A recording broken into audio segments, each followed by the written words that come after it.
The NBA is ultra competitive, so sometimes things get a little heated between two players. So today we're going to talk about NBA players who absolutely hate each other. But before we continue, make sure to like, comment, and subscribe to the video. Jimmy Butler is known as a no-nonsense type of player. Remember, this is the same guy that said Karl Anthony Towns was soft and even went as far as calling him a loser. So it's pretty obvious the six-time All-Star doesn't hold back. And in January of 2020, he proved this yet again, but not against another star player like Karl Anthony Towns, but TJ Warren.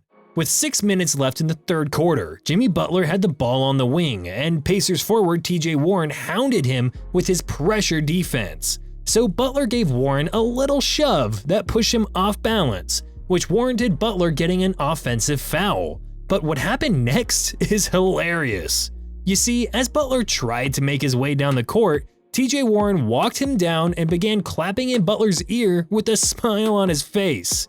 But the referees, obviously, weren't having none of that, and they gave him a technical foul and tossed him out of the game.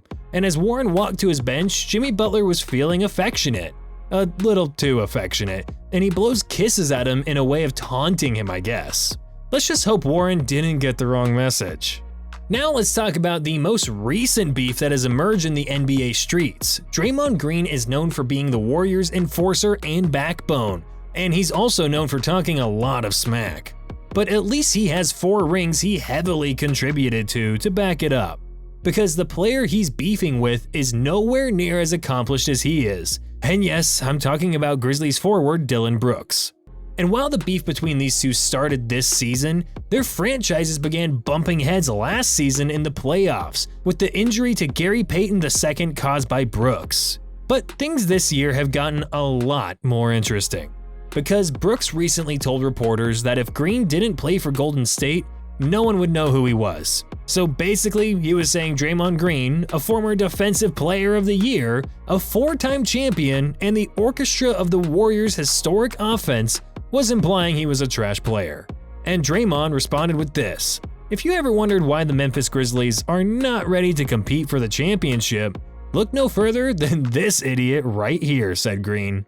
They're actually depending on this guy to help them win a championship. He just says his game is cool. It just shows you how little you know about basketball.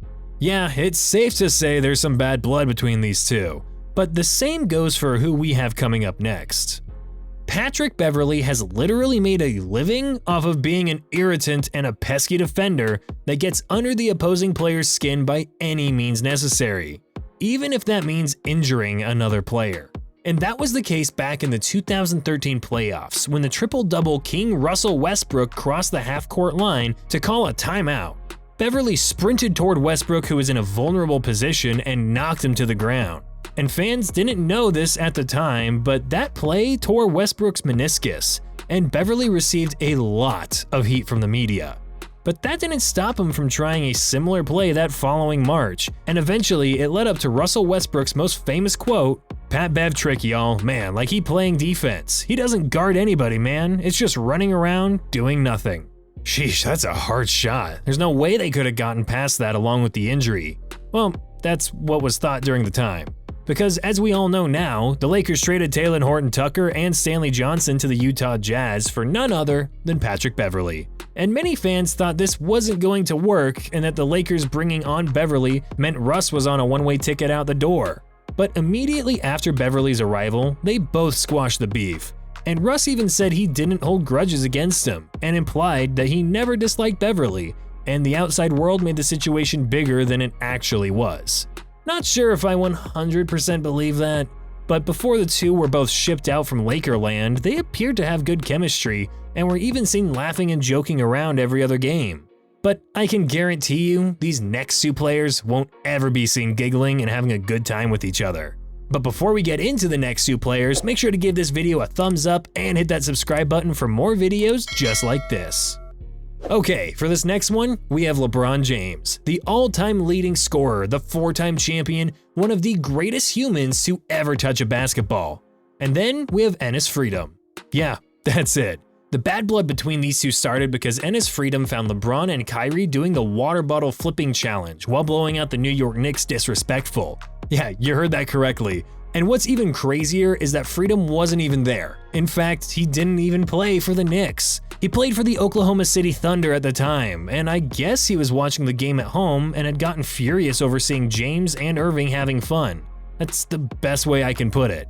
Then after fast forwarding to one season later, and Freedom was actually on the New York Knicks now, but moments before the actual game, LeBron told reporters that the Knicks should have drafted Dennis Smith Jr. over Frank Ntilikina with the 8th overall pick, and no one really paid this comment any mind because it was just his opinion at the end of the day. But Enes Freedom, on the other hand, immediately tweeted saying, "Nope, we love what we have, thanks." And the thing is, LeBron didn't diss Freedom's teammate at all either. In fact, he didn't even say his name. After this, it was becoming very obvious that Freedom had some problem with the King. And this spilled over into the game, because after a LeBron James dunk, he tried to run back down the court and bumped into Frank Ntilikina while he was trying to recover the ball. But LeBron James sort of stood over him, and then Freedom wasn't having none of that, and he pressed LeBron James and got all in his face. But James wasn't bothered at all, and he pushed aside the 7-footer with just one arm.